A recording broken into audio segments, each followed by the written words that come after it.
ఎంత మంచి దేవుడవయ్యా నీవు, నీ కృప చాలును యేసయ్యా.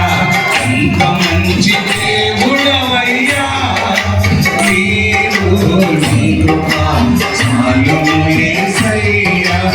ఆదరణే లేని నా బ్రతుకులో నీ మాటలతో బలపరచావు. ఆదరణే లేని నా బ్రతుకులో నీ మాటలతో బలపరచావు. నీ వాక్యమే ఆదరించెను, నా వ్యథతో నన్ను ధైర్యపరచెను. నీ వాక్యమే ఆదరించెను, నా వ్యథతో ధైర్యపరచెను. ఎంత మంచి దేవుడవయ్యా నీవు, నీ కృప చాలును యేసయ్యా.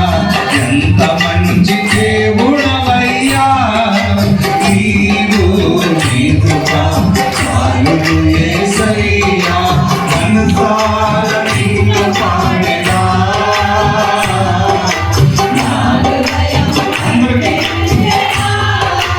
మనసారా నిన్ను పాడెదా, నా హృదయం అర్పించెదా. మనసారా నిన్ను పాడెదా, నా హృదయం అర్పించెదా. ఎంత మంచి దేవుడవయ్యా నీవు, నీ కృప చాలును యేసయ్యా. నా స్థితిని చూచినావు యేసయ్యా. చప్పట్లతో అందరూ స్వరమెత్తి అందరూ కలిసి చప్పట్లు కొడదామా. నా స్థితిని చూచినావు యేసయ్యా, నీ కృపతో పైకి లేపినావయ్యా. మరువని ఎడబాయనని అన్నావు, నిలువని వాగ్దానము చేశావు.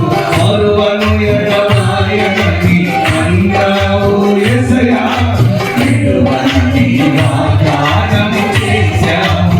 ఎంత మంచి దేవుడవయ్యా నీవు, నీ కృప చాలును యేసయ్యా. మనసారా నిన్ను పాడెదా, నా హృదయం అర్పించెదా. మనసారా నిన్ను పాడెదా, నా హృదయం అర్పించెదా. మనసారా నిన్ను పాడెదా, నా హృదయం అర్పించెదా. నా హృదయం అర్పించెదా, నా హృదయం అర్పించెదా. హల్లెలూయా, హల్లెలూయా, హల్లెలూయా, హల్లెలూయా. మహాపరిశుద్ధుడా, మిక్కిలి మమ్మల్ని ప్రేమిస్తున్నటువంటి మా తండ్రి అయిన దేవానికి స్తోత్రాలు యేసయ్యా. ఈ మధ్యాహ్నం ప్రభువాని సన్నిధిలో ఈ ఉపవాస కూడికలున్నాయినా నీ బిడ్డలను బలపరచడానికి అయ్యా, బలహీనులను అపాత్రులను అయోగ్యులను పనికి మాలిన వాళ్ళను ప్రభువా మీ పక్షాన నిలబెట్టుకుని వేదిక నుండి ప్రభువాని బిడ్డలతో మాట్లాడటానికి మీరు మాకిచ్చిన అధికారమును బట్టి, మాకి మీరు చూపిన కృపను బట్టి నీ బిడ్డలందరినీ హృదయాలు కదిలించాలని మంచి వర్తమానం మీ నోట మనసుకు ఉంచి మాట్లాడిస్తున్న దేవుడవయ్యా. అయ్యా, ఈ బలహీనను సిలువ చాటున మరుగుపరిచి నీ బిడ్డలందరితో మాట్లాడి ప్రతి హృదయము కదిలించబడాలి. మీ కొరకు రోషంగా బ్రతకాలి, భక్తిలో రోషంగా బ్రతకాలి, ఆత్మీయతలో రోషంగా బ్రతకాలి.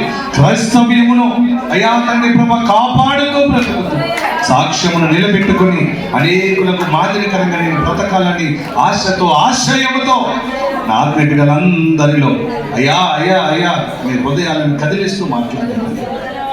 మీరే ప్రతి ఒక్కొక్కరు ఉద్దేశించి చింతమ్మ బిడ్డలారా నన్ను ఉద్దేశించి మాట్లాడమని, నన్ను జ్ఞాపకం చేసుకొని మాట్లాడమని. చింతమ్మ అందరం బ్రదర్ నువ్వు నోరు తెరిచి అసలు చెప్పట్లేదు, నోరు తెరిచి చెప్పి అయ్యా నాతో నువ్వు మాట్లాడలేదు, నన్ను బట్టి నువ్వు మాట్లాడు. నేను ఏమై ఉన్నానో నీకు తెలుసు, నేను ఎలాంటి వాడనో తెలుసు, నేను ఎలాంటి దానో నీకు తెలుసు.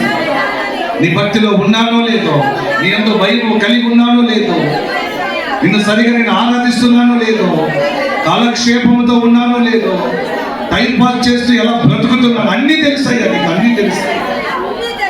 నేను ఏది విడిచిపెట్టలేదో తెలుసు. ఈ లోకంలో నేను ఎలా కలిసిపోతున్నానో తెలుసు. లోకానుసారంగా ఎలా ఆశలు కలిగి జీవిస్తున్నానో తెలుసు. మందిరంటే చులకన, మందిరంటే నిర్లక్ష్యము, సేవకుని మాటలంటే నిర్లక్ష్యము. ఇలాంటివి నాలో పోవాలి ప్రభు. దైవ సేవకుడు నిలబడి అక్కడ ఈ వేదిక నుండి మాట్లాడుతున్నాడంటే మీ మాటలు కాదా? నేను నమ్మాలయ్యా, నీ మాటలన్నీ నమ్మాలి. నీ మాటలన్నీ నమ్ముతూ విశ్వసించి నేను నేర్చుకోవాలి. దైవ వాక్యముల ఉపదేశమును నేను